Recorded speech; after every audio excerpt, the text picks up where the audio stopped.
Եկեք միասին պատրաստենք սմբուկով շատ համեղ նախուտեստ։ Շատ հարմար է նաև նախաճաշի համար։ Այն կարելի է ուտել թե տաք, թե սառը վիճակում։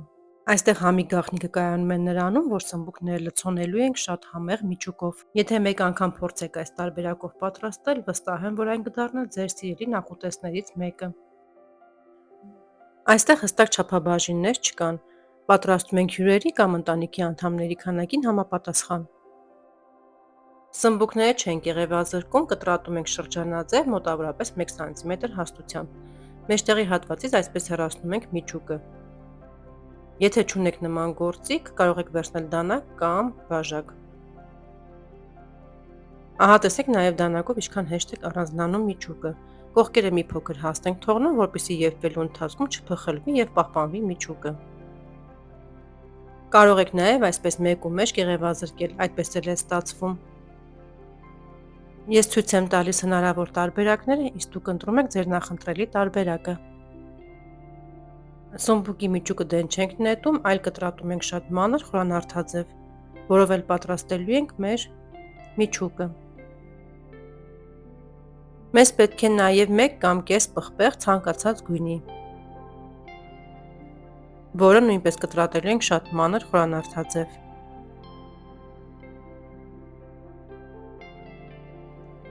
Ճզմում ենք նաև 1 ատամիկ սխտորը։ Կարող եք նաև մանր կտրատել։ Սմբուկը մի փոքր տապակում ենք բուսայուղով, մինչև մի թեթև ոսկեգույն երանգ ստանալը։ Ավելացնում ենք պղպեղը եւ սխտորը։ Տապակում ենք մինչև պատրաստ լինելը։ Վերցնում ենք կրակի վրայից եւ թողնում ենք մի փոքր սառի։ Այդ ընթացքում կտրատում ենք լոլիկը։ Հեռացնում ենք միջուկի հատվածը, որպեսզի ավելորդ հեղուկ դուրս չտա։ Լցնում ենք տարայի մեջ։ Կտրատում ենք նաև խառը կանաչիները, այն ինչ կցանկանաք։ Ինձ մոտ համեմ, մաղադանուց եւ ռեհան է։ Եթե ունեք կանանց սոխ, ցանկալի է նաև ավելացնել կանանց սոխը։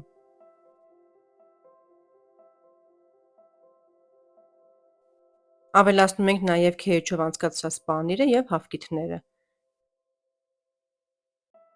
Հավկիթի քանակը նույնպես կախված է միջուկի քանակից։ Ես օգտագործել եմ 2 հավկիթ, դա լիովին բավական էր։ Ավելացնում ենք նաև տապակված բանջարեղենը եւ լավ խառնում ենք։ Որից հետո ավելացնելու ենք 1-ից 2 ճաշիկ թալ ալյուր, որպեսզի մեր մասան մի փոքր պնդանա։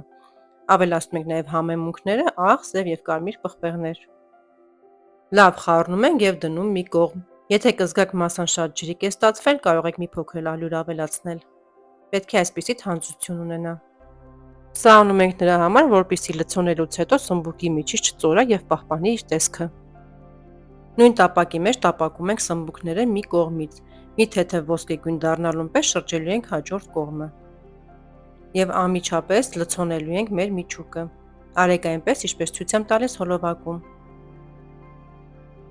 Լցոնելուց հետո կրակի իջեցնում ենք ամենացածերի վրա, որպեսզի հասցնի միջուկը եւ սմբուկները եփվեն։ Լցոնելուց հետո նաև ծածկում ենք կափարիչով եւ թողնում ենք եփվի։ Երբ մի կողմը արդեն պատրաստ է լինում, շրջում ենք, եփում ենք նաև հաջորդ կողմը։ Եվ այսպես պատրաստում ենք բոլոր սմբուկները։ Իսկ եթե միջուկը կավելանա, կարող եք պատրաստել շատ համեղ ծվածեղ, ավելացնելով ընդամենը 1 հավկիթ։ Ահա եւ մեր համեղ, առողջ եւ գեղեցիկ նախուտեստը պատրաստ է։ Զարդարում ենք կանաչիներով եւ արդեն մատուցում ենք։ Հուսով եմ հավանեցիք այսօրվա իմ պատրաստած բաղադրատոմսը։ Դուք էլ պատրաստեք եւ գրեք ձեր կարծիքը մեկնաբանության բաժնում։